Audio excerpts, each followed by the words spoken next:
Alrighty, welcome back everyone. We just talked about NIL and how it's really not the disaster that everyone's making it out to be, but it does need to be put in check quite a bit. So we'll definitely figure that out, hopefully over the next couple of years, and this can be a great thing in the sport going forward. But let's get into some lingering questions around the top teams in the country. We got into the top 4 yesterday if you want to go check that out, but we got into the top 10 today. And let's get into this real quick, and we'll start with Notre Dame, not even the number 5 team in the country. I kind of put these a little bit out of order, but Notre Dame is a very interesting team this upcoming year, and if you've been following throughout their fall camp, even if you haven't, you might have heard that their offensive tackle situation is not so good as of right now, and this could be a problem in week 1. We might just figure out the answer to this question in week 1, which is essentially just, will this offensive tackle situation torpedo their season? It definitely could, and it's something that when you're going up against someone like Nick Scourton, you're going up against someone like Cassius Howell,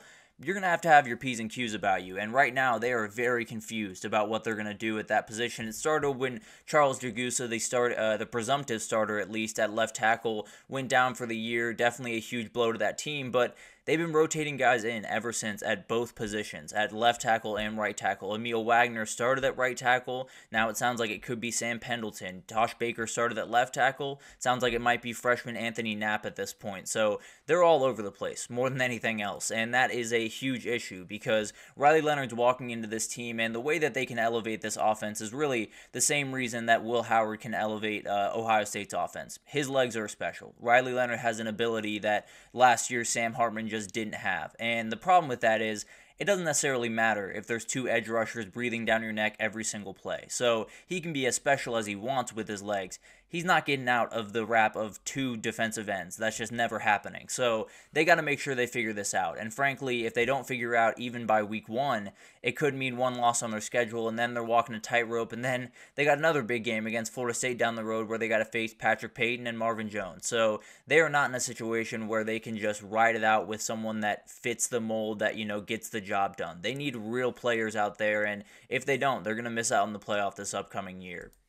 Moving on to Ole Miss, the biggest question I have is, do they have to be elite offensively every single week to win a national title? Because that was kind of the case last year, and not always were they fully elite every single week because it's incredibly hard to do. So that's the big question. Ole Miss has a huge opportunity this year to take another step forward, but the reality is they need to win games different ways. They need to win games 24-20, 21-17. They need to win someone ugly and win some where the defense is the one leading the way. That's what championship teams do, and the question is, for me more than anything, is, does Pete Golding have it in him? I think he's a fantastic defensive coordinator and has done a number of really incredible things, including win a national title in 2020. But if you remember that offense for Alabama, it was incredibly hard to stop. And I think that's the biggest thing here is he has the guys, he has the talent, and there's no doubt about that. But he had the talent in 2020 as well, and they still needed a remarkable performance pretty much every week from that offense to get it done. So that's the question. Can Ole Miss, take the foot off the gas pedal for a second on offense and this defense hold suit? And they're going to face some really good offensive teams in Georgia, LSU, and many others that are going to pose this problem. So if they're going to be a championship team, if they're going to walk into the playoff and do the things they want to do this year, it's going to fall on that defense's shoulders, and frankly, it's going to fall on Pete Golding's shoulders more than anyone else.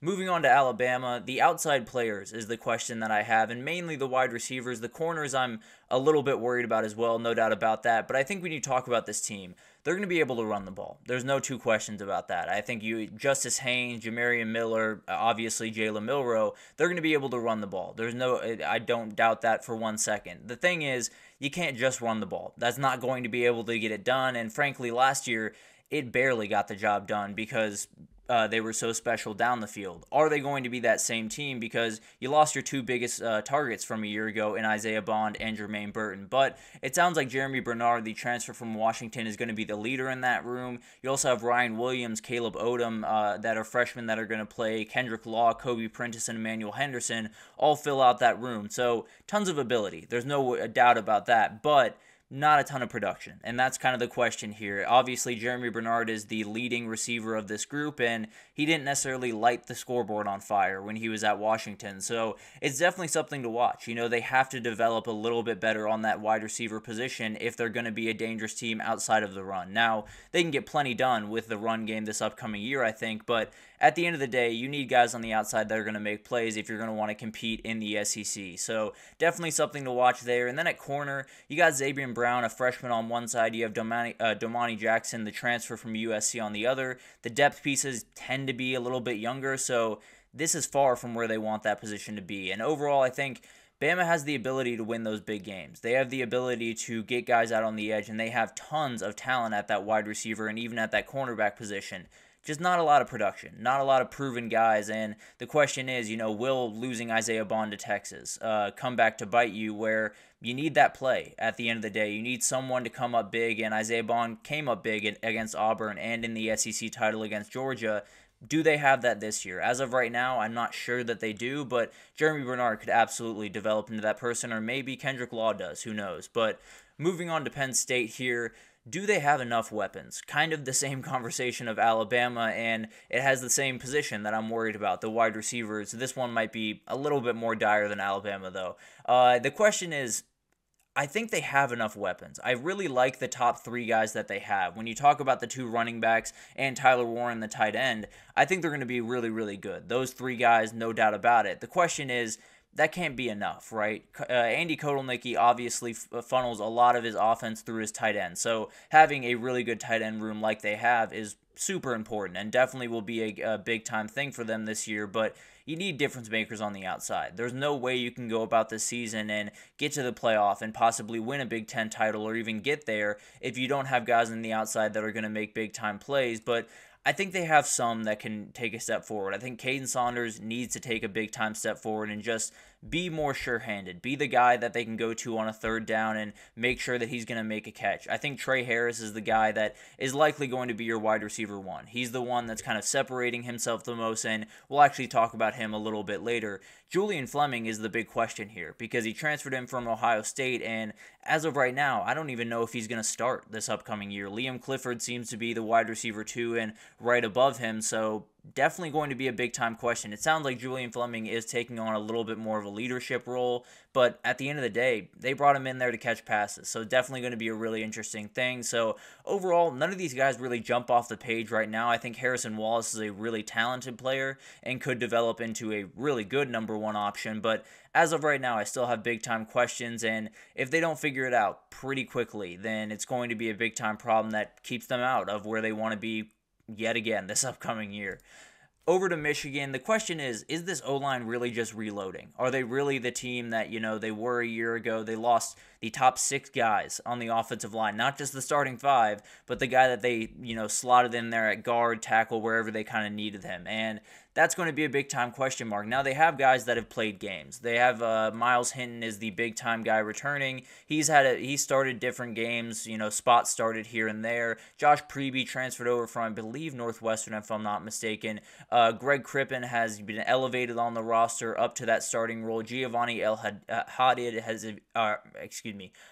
is a very talented player that absolutely is going to make some plays, but mostly played on special teams in the past. So the question is, are they above doubt? Have they gotten beyond the point where if it's Michigan's O-line, I feel good about them? And frankly, they probably have. They have been absolutely ridiculous for a number of years now, and especially with Sharon Moore and everyone else that works with that O-line on that staff, I have a hard time thinking there's not at least going to be a top 15, top 20 unit in the country. Now, that could be the difference between what they had last year and a 9-3 season this year, because as you remember, that was kind of the calling card. When they needed 3 yards, they were going to get 3 yards because that offensive line was going to push you off the ball. If they push them off the ball 1 yard this year, that could be the difference between a couple of wins. So the question, I think they are reloading. I think they are at a point where they're just kind of reloading the clip, getting back to work at that offensive line position, but even if they take a little bit of a step back, it could lead to 3 losses against some really good teams throughout the year, and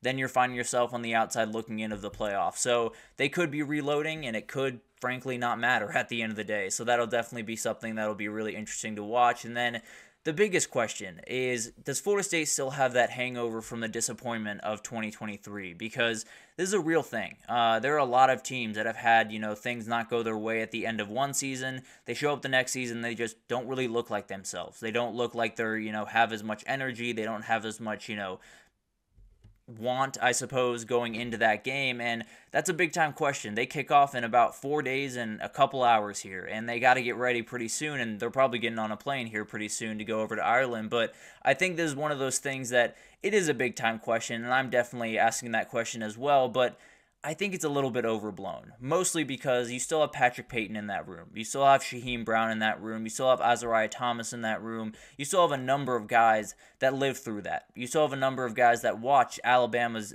name come across the board and not theirs. And that still lives with them. And I think on top of that, I think the head coach, Mike Norvell, is not a guy that's going to let his guys take their day off. He's not a guy that is going to let the intensity drop because he is a high-intensity guy. So I think overall there is definitely a reality where they walk into this season and it just looks weird. It looks like a team that, feels a little beaten down, feels a little bit, disrespected, and doesn't bring the same energy. But frankly, I would be a little bit surprised if that were to happen. I think they have the dudes on this roster. I think they have the coaches on this roster to make sure that they take last year, they take the disappointment, and especially what happened in the Orange Bowl, and use it as motivation and use it as a reason to say that's never going to happen again, and we're going to prove it from day one. So this is obviously going to be something to watch and definitely something that could hurt Florida State this upcoming year, but overall, I don't worry about it too much. I think Florida State is a team that has every bit of the intensity and energy that you want them to have, and